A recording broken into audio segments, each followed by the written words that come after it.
बंधु माने आमर धर्मशास्त्र रे अस्त गछ पूजार बहुत अधिक महत्व रही। अस्त गछरे समस्त देवी देवतांकर बास होइथाए। प्रभु श्री हरि विष्णु मध्य अस्त गछरे बास करिथांती। तो बंधु माने एही अमावास्या तिथि रे जदि आपण अस्त गछर पूजा करती एवं अस्त गछ सह संबंधित किछि उपायर पालन करिथांती तो निश्चित भावरे आपणकर जहाँ भी किछि मनस्कामना थिला ताहा पूरण होइथाए। जेते बड़ समस्या थिले मध्य ताहा समाधान होइजिबो। जेते बड़रू बड़ संकट थिले मध्य ताहा दूर होइजिबो। जदि आपणक जीवन रे धनर अभाव लागि रहिछि, व्यापार वाणिज्य रे मांदावस्था लागि रहिछि, जदि आपणकर वंश वृद्धि होई पारु नाही, जदि आपण करजर बोझरे लागि होई जाइछन्ति किंबा शत्रु मानक द्वारा आपण सर्वदा समस्या रे पडुछन्ति, आपणक जीवन रे सर्वदा शत्रु ग्रह लागि रहुछि, तो एपरि परिस्थिति रे जदि आपण अस्त गछ सह संबंधित एही उपाय गुड़िक करती एवं एही अमावास्या ठारू आपण अस्त गछ पूजा आरंभ करुछन्ति, तो एहा द्वारा आपणक जीवन रे जहाँ भी किछि समस्या लागि रहिछि ताहा निश्चित भावरे दूर होइजिबो। बंधु माने आमर धर्मशास्त्र रे अस्त गछर बहुत अधिक महत्व रहिछि। अमावास्या तिथि रे मध्य आमर धर्मशास्त्र रे एहार बहुत अधिक महत्व रहिछि। आपण मानंकु मु आजि एही भिडियो रे अस्त वृक्ष विषय रे किछि कहिबाकू जाउछि। तेबे बंधु माने अश्वत्थ वृक्षटी एक एपरि वृक्ष अटे जहाकू आमे केबे भी आख पाखरे केउठी देखिले तेबे ताकू तुरंत ओपाड़ी फोपाड़ी देइथाउ, कारण एहा एक विशाल वृक्ष होइथाए। एहा व्यतीत अनेक लोक माने एहा मध्य भाबंती जे अश्वत्थ वृक्षरे भूत प्रेत माने बास करिथांती। सेथिपई आमे जदि घर पाखरे एही गछकू देखिथाउ तेबे ताकू तुरंत ही ओपाड़ी फोपाड़ी देइथाउ। तेबे बंधु माने कोन आपण माने भी केबे एपरि करिसेंती कि? कोन आपण माने अस्त वृक्षर महत्व विषय जानती कि? तेबे कोन आपण माने जानती जे एही अस्त गछटी आपणकर अनेक प्रकारर समस्या को समाधान करि देई पारे। एमिति कि आपण जहा भाबी मध्य नथिबे से भली समस्या को मध्य एही अश्वत्थ वृक्षटी समाधान करि देबार शक्ति रखिथाए। तेबे बंधु माने जेतेबेले आपणक जीवन रे एक एपरि समय आसीथाए जेतेबेले कि भाग्य आपणकर साथ देई नथाए, आपणक पई सब बाट गुड़िक बंद होई जाइथाए, आपणक मनरे कौनसी भी उपाय एवं बाट न देखा जाउथाए, सेतेबेले एही अश्वत्थ गछर शरण नेले ही आपणकर सब समस्यार समाधान होई जाइथाए। पुनर्बार आपणको आपणकर भाग्यर साथ मिलिथाए। बंधु माने कोन आपण माने जानती जे एही कलिजुग रे अश्वत्थ गछकू साक्षात देववृक्ष बोली माना जाइथाए, कारण एही अश्वत्थ गछरे 33 कोटी देवादेवींकर वास होइथाए। तेबे बंधु माने काहेकि शास्त्र रे एही अश्वत्थ गछर एते महत्व रहिछि एवं आपण कोन जानती जे एही अश्वत्थ गछकू छुई एपरि केउ मंत्र कहिबा द्वारा आपणकर समस्त मनस्कामना समस्त अभिलाषर पूर्ति होइथाए। एहा व्यतीत अश्वत्थ गछर पूजा काहेकि करा जाइथाए एवं अश्वत्थ गछर पूजा करिबा द्वारा आपणकू केउ सब फल मिलिथाए, एहा व्यतीत जो व्यक्ति माने कहिथांती जे अस्त गछ मूଳରେ भूतप्रेत मध्य वास करिथांती, एही कथार केते सत्यता रहिछि एवं एपरि कार्य रहिछि जहाकू कि भूल रे भी मध्य आपण अस्त गछ मूଳରେ करिबा अनुचित अटे। तेबे एसबु विषय जानिबा पई भिडियोटी को स्किप न करी शेष पर्यंत निश्चय देखंतु एवं भिडियोटी को लाइक करी चैनलटी को सब्सक्राइब करि दियंतु। बंधु माने एही अस्त गछकू कलिजुगरे साक्षात देववृक्ष बोली माना जाइथाए। श्रीमद् भगवत गीता रे गोटे श्लोक रे साक्षात श्रीकृष्ण निजे एहा कहिसंती जे मो वृक्ष रूपरे एही धराधामरे अवतरण करिछि, जाहाकि अस्त गछ अटे। अस्त गछटी साक्षात भगवान श्रीकृष्णଙ୍କର स्वरूप अटे। ଏହା ବ୍ୟତୀତ ଯଦି ଆପଣ ଶ୍ରୀମଦ୍ ଭାଗବତ ଗୀତାକୁ ମନ ଦେଇ ନିରୀକ୍ଷଣ କରିଥିବେ ତେବେ ଏହା ଆପଣଙ୍କ ଭଲ ଭାବରେ ଜାଣିପାରିବେ ଯେ ଅସ୍ତ ଗଛର ମୂଳରେ ଭଗବାନ ବ୍ରହ୍ମା ମଧ୍ୟ ଭାଗରେ ଭଗବାନ ବିଷ୍ଣୁ ଏବଂ ଅସ୍ତ ଗଛର ଅଗ୍ରଭାଗରେ ଭଗବାନ ଶିବ ଶଙ୍କର ବାସ କରିଥାନ୍ତି ଏବଂ ଲକ୍ଷ୍ମୀ ନାରାୟଣ ସାକ୍ଷାତ ରୂପରେ ଅସ୍ତ ବୃକ୍ଷରେ ନିବାସ କରିଥାନ୍ତି। କେବଳ ଭଗବତ ଶ୍ରୀମଦ୍ ଗୀତାର ହିଁ ନୁହେଁ, ସ୍କନ୍ଦ ପୁରାଣରେ ମଧ୍ୟ ସ୍ୱୟଂ ଭଗବାନ ଏହା ଉଲ୍ଲେଖ କରିଦେଇଛନ୍ତି ଯେ ଅସ୍ତ ଗଛର ଚେରରେ ଭଗବାନ ବିଷ୍ଣୁ, ଅସ୍ତ ଗଛର ଶରୀରରେ ଭଗବାନ ଶ୍ରୀକୃଷ୍ଣ, ଡାଳରେ ଭଗବାନ ନାରାୟଣ, ଅସ୍ତ ଗଛର ପତ୍ରରେ ଭଗବାନ ଶ୍ରୀହରି ଏବଂ ଅସ୍ତ ଗଛର ଫଳରେ ସମସ୍ତ ପ୍ରକାର ଦେବାଦେବୀଙ୍କର ବାସ ହୋଇଥାଏ। ତେଣୁ ଏହି ଅସ୍ତ ଗଛଟି ଏହି କଳିଯୁଗରେ ସବୁ ଲୋକଙ୍କର ମଙ୍ଗଳ ପାଇଁ ଭଗବାନ ଏହି ବୃକ୍ଷକୁ ଧରାଧାମରେ ଅବତରଣ କରାଇଛନ୍ତି ଏବଂ ଆମର ହିନ୍ଦୁ ଧର୍ମର ଗ୍ରନ୍ଥ ଗୁଡ଼ିକରେ ମଧ୍ୟ ଏହା ଉଲ୍ଲେଖ କରାଯାଇଛି କି ଅସ୍ତ ଗଛର ପୂଜା କରିବା ଦ୍ୱାରା ଆପଣଙ୍କର ସମସ୍ତ ପ୍ରକାର ମନସ୍କାମନା ପୂରଣ ହୋଇଥାଏ। ତେବେ ବନ୍ଧୁମାନେ, ଯେଉଁ ବ୍ୟକ୍ତିମାନେ କହିଥାନ୍ତି ଯେ ଅଷ୍ଟବୃକ୍ଷ ମୂଳରେ ଭୂତ ପ୍ରେତମାନେ ବାସ କରିଥାନ୍ତି, ତେବେ ସେମାନେ ଜାଣି ରଖିବା ଉଚିତ ଯେ ସପ୍ତାହରେ କେବଳ ଗୋଟିଏ ଦିନରେ ଏପରି ଥାଏ ଯେଉଁଦିନ ଅଷ୍ଟଗଛରେ ଦାରିଦ୍ରତା ବାସ କରିଥାଏ। ସେହି ଦିନଟି ହେଉଛି ରବିବାର।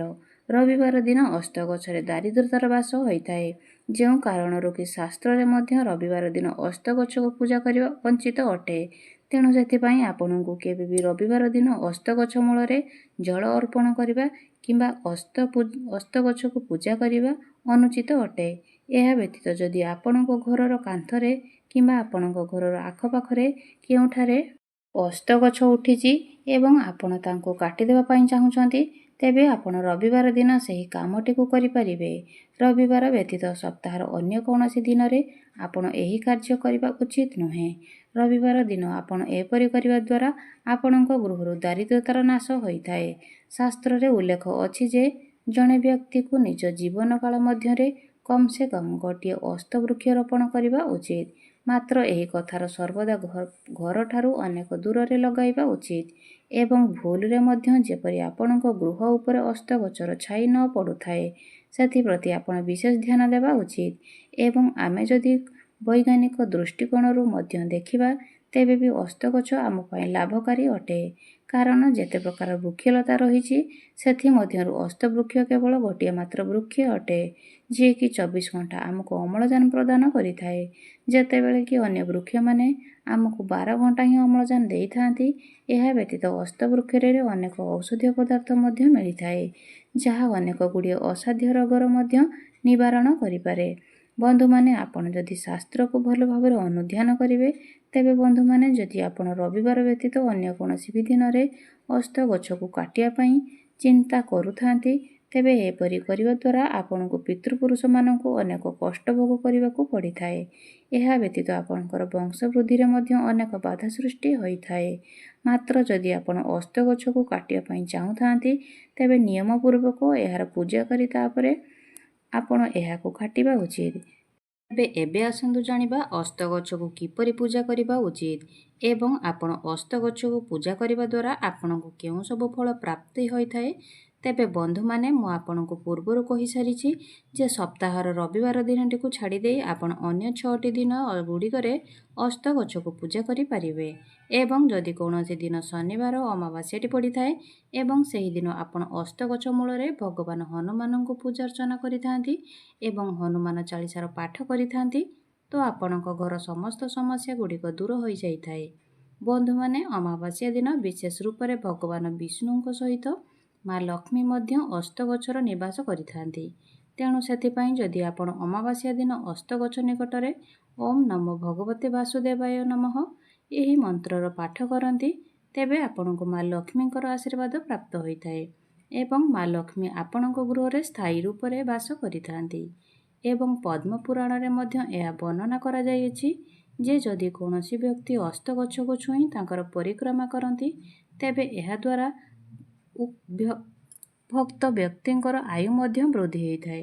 ତେବେ ବନ୍ଧୁମାନେ, ଆପଣମାନେ ଯଦି କୌଣସି ରୋଗରେ ପୀଡ଼ିତ ଅଛନ୍ତି, ଯାହାକି ଭଲ ହେଉନାହିଁ ଏବଂ ଆପଣ ସର୍ବଦା ଅସୁସ୍ଥ ରହୁଛନ୍ତି, ତେବେ କିଛି ନହେଲେ ଆପଣ ଅଷ୍ଟଗଛକୁ ଛୁଇଁ ପ୍ରଣାମ କରି 5 ଥର ପରିକ୍ରମା କରିବା ଉଚିତ। ଏପରି କରିବା ଦ୍ୱାରା ଆପଣଙ୍କର ଅନେକ ଗୁଡ଼ିଏ ପାପର ନାଶ ହୋଇଥାଏ। ଏହା ବ୍ୟତୀତ ଯଦି ଆପଣ ରବିବାରକୁ ଛାଡ଼ି ଅନ୍ୟ ଦିନ ଗୁଡ଼ିକରେ ଅଷ୍ଟଗଛରେ ଜଳ ଏବଂ କ୍ଷୀର ଅର୍ପଣ କରନ୍ତି, ତ ଆପଣଙ୍କ କୁଣ୍ଡଳୀରେ ସମସ୍ତ ଗ୍ରହମାନଙ୍କର ଖରାପ ସ୍ଥିତି ଗୁଡ଼ିକ ଠିକ୍ ହୋଇଯାଇଥାଏ, ନବଗ୍ରହଙ୍କର ଶୁଭ ଫଳ ପ୍ରାପ୍ତି ହୋଇଥାଏ ଏବଂ ଆପଣଙ୍କର ଦୁର୍ଭାଗ୍ୟର ନାଶ ହୋଇ ଆପଣଙ୍କର ଭାଗ୍ୟର ସାଥ ମଧ୍ୟ ମିଳିଥାଏ। ଶାସ୍ତ୍ରରେ ତ ମାନାଯାଇଛି କି ଅଷ୍ଟଗଛରେ ଦେବାଦେବୀମାନଙ୍କର ବାସ ହୋଇଥାଏ।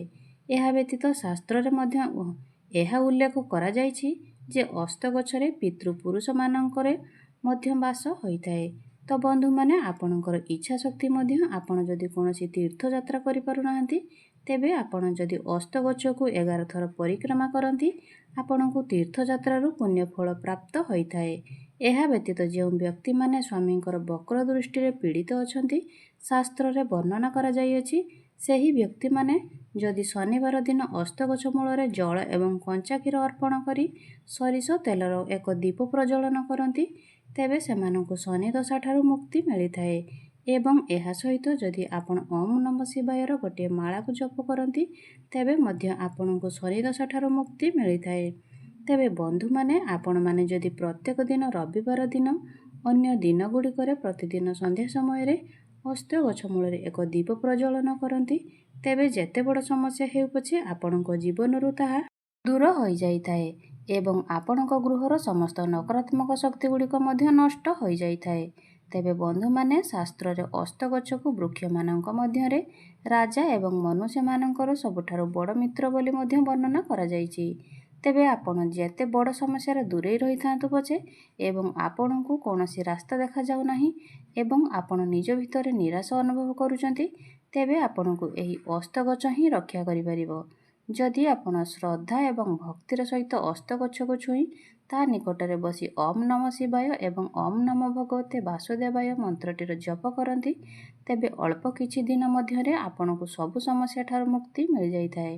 ତେବେ ଆପଣଙ୍କ ପରିବାରରେ ଯଦି କୌଣସି ବ୍ୟକ୍ତି ସବୁବେଳେ ବେମାରରେ ରହୁଛନ୍ତି, ତାଙ୍କର ଦେହ କେବେ ବି ସୁସ୍ଥ ହେଉନାହିଁ, ତେବେ ଆପଣ ତାଙ୍କର ତକିଆ ତଳେ ଯଦି ଏହି ଅସ୍ତ ଗଛର ଚେର ରଖିଦିଅନ୍ତି ତେବେ ଯେତେ ବଡ଼ ଅସାଧ୍ୟ ରୋଗ ହେଲେ ମଧ୍ୟ ତାହା ଭଲ ହୋଇଯାଇଥାଏ।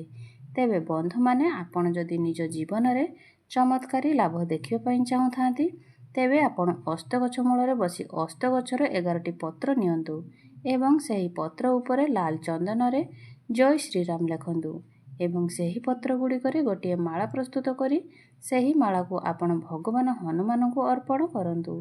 ଏପରି କରିବା ଦ୍ୱାରା ଆପଣଙ୍କର ସମସ୍ତ ପ୍ରକାରର ସଙ୍କଟ ଏବଂ ଦୋଷ ଗୁଡ଼ିକର ନାଶ ହୋଇଥାଏ। ବନ୍ଧୁମାନେ, ସ୍କନ୍ଧ ପୁରାଣରେ ଉଲ୍ଲେଖ କରାଯାଇଛି ଯେ ପୂର୍ଣ୍ଣିମା ଦିନ ସକାଳ 10ଟା ସମୟରେ ମାତା ଲକ୍ଷ୍ମୀ ନିଜେ ଅସ୍ତ ଗଛର ପରିକ୍ରମା କରିବା ପାଇଁ ଆସିଥାନ୍ତି। ତେଣୁ ଯଦି ଆପଣମାନେ ଦରିଦ୍ରତାକୁ ନେଇ ଆପଣମାନେ କଷ୍ଟରେ ଅଛନ୍ତି ଏବଂ ମା ଲକ୍ଷ୍ମୀଙ୍କର କୃପା ପ୍ରାପ୍ତି କରିବା ପାଇଁ ଚାହୁଁଛନ୍ତି ତେବେ ଆପଣ ପ୍ରତ୍ୟେକ ମାସର ପୂର୍ଣ୍ଣିମା ଦିନ ସକାଳ 10ଟା ସମୟରେ ଜଳ ଏବଂ କଞ୍ଚା କ୍ଷୀରରେ ଅସ୍ତ ଗଛକୁ ଅଭିଷେକ କରାଇବା ଉଚିତ ଏବଂ ଅସ୍ତ ଗଛକୁ ପୁଷ୍ପ, ଫଳ ଏବଂ ନୈବେଦ୍ୟ ଅର୍ପଣ କରି ମା ଲକ୍ଷ୍ମୀଙ୍କର କୌଣସି ଏକ ମନ୍ତ୍ରର ପାଠ କରିବା ଉଚିତ। ଆପଣ ମା ଲକ୍ଷ୍ମୀଙ୍କର ଗୋଟିଏ ମନ୍ତ୍ରର ମାଳା ଜପ କରନ୍ତୁ ଏବଂ ଅସ୍ତ ଗଛ ସମ୍ମୁଖରେ ଏକାଦଶୀ ଘିଅର ଏକ ଦେଶୀ ଘିଅର ଦୀପ ପ୍ରଜ୍ୱଳନ କରନ୍ତୁ। ଏପରି କରିବା ଦ୍ୱାରା ଆପଣଙ୍କ ଜୀବନରେ କେବେ ବି ଧନର ଅଭାବ ଦେଖାଦେବ ନାହିଁ। ଏହା ବ୍ୟତୀତ ଯଦି ଆପଣଙ୍କର ବ୍ୟବସାୟ ବାଣିଜ୍ୟ ମାନ୍ଦା ହୋଇଯାଇଛି, ଆପଣଙ୍କର ଦୋକାନ ଭଲ ଭାବରେ ଚାଲୁନାହିଁ, ତେବେ ଶନିବାର ଦିନ ଆପଣ ଏକ ଅସ୍ତ ପତ୍ର ନେଇ ଆସନ୍ତୁ ଏବଂ ତା ଉପରେ ଚନ୍ଦନରେ ଏକ ସ୍ୱସ୍ତିକ ବନାଇ ସେହି ପତ୍ରକୁ ଆପଣ ନିଜ ଦୋକାନରେ ଟଙ୍ଗାଇ ଦିଅନ୍ତୁ କିମ୍ବା ନିଜ ଦୋକାନରେ ରଖନ୍ତୁ। ଏପରି ଆପଣଙ୍କୁ 7ଟି ଶନିବାର ଯାଏଁ କରିବାର ଅଛି ଏବଂ ଏହି ପତ୍ରକୁ ନେଇ ଆପଣ ଅସ୍ତ ଗଛ ମୂଳରେ ପୋତି ଦେବାର ଅଛି। ଏପରି କରିବା ଦ୍ୱାରା ଆପଣଙ୍କ ବେପାର ବାଣିଜ୍ୟରେ ଉନ୍ନତି ହୋଇଥାଏ ଏବଂ ଆପଣଙ୍କୁ ମା ଲକ୍ଷ୍ମୀଙ୍କର ମଧ୍ୟ ବିଶେଷ କୃପା ପ୍ରାପ୍ତ ହୋଇଥାଏ। ତେବେ ବନ୍ଧୁମାନେ, ମୋର ଯଦି ଏହି ଭିଡ଼ିଓଟି ଆପଣମାନଙ୍କୁ ଭଲ ଲାଗିଥାଏ ତେବେ ଭିଡ଼ିଓକୁ ଗୋଟେ ଲାଇକ୍ କରି ଚ୍ୟାନେଲଟିକୁ ସବସ୍କ୍ରାଇବ୍ କରିଦେବେ।